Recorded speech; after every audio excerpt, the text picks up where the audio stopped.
Good morning to my dear students and welcome to our social science class. Today we are going to start with the new topic, that is our past with many past. And in this topic we will come to know about the different lifestyle of people, for example herders and farmers, and along with king and queens.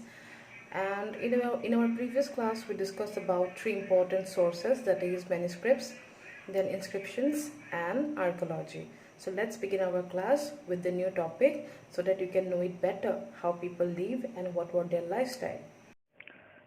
A very good morning to my dear students and welcome to our social science class.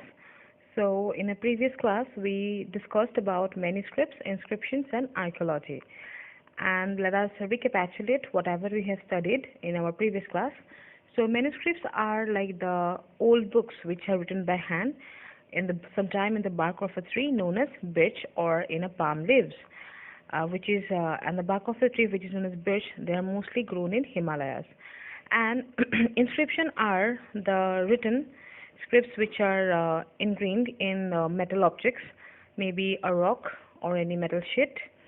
And archaeology is a study of objects which are related to your past or ancient India.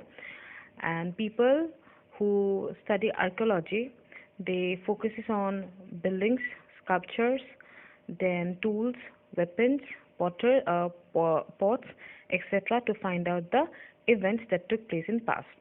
So today we are going to start with the new topic, that is one past or many. So when we say about our past, we are talking about the past which happened long back, right? So in this topic we will learn about the past that was different for different groups of people.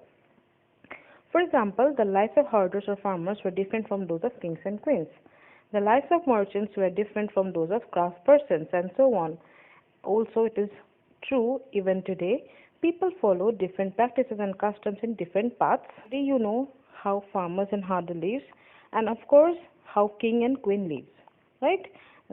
For example, they were living a very lavish life, not like farmers and gatherers who have to grow their vegetables, their cereals, and also the herders who have to collect fruits and vegetables or whatever the food from the forest areas. But king and queens had a lavish life as compared to the farmers and gatherers. And also the lives of merchants, they were mostly the traders who were much richer than the craftspersons. Craftspersons are the people who used to do the craft, and merchants are the people who are involved in business like import and export, right? So even coming to the customs, different parts of people and different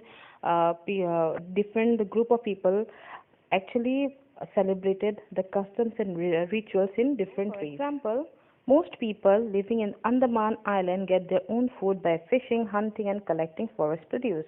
So you can see the instance, the difference between the cultures and also the people where they live, because we are not having same kind of climate and same kind of conditions in each and every area. Every areas of the country are different.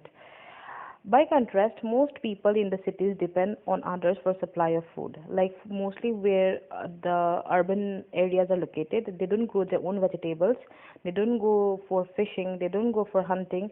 Rather, they get their food by buying or from the supplies.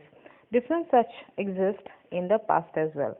Besides, there is another kind of difference. We know a great deal about kings and the battles they fought because they kept records of their victories.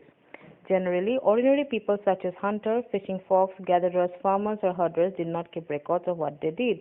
While archaeology helps us to find out about their lives, there is much that remains unknown. Now you can see the differences also. Even king and queens, about what happened in their life, they used to write so that people can know what they did, how many battles they won. But coming to the hunters, fishing, fox gatherers, they didn't know how to read and write at that moment, maybe, and that is why they did not have any record. And archaeology or archaeologists are the only person, or that is the only way to find out about the events that took place in the life of hunters, gatherers, fishing folks, farmers, etc. So today we go. Let's wind up the the topic, and in our next class, we'll continue with the next topic, that is what do date means.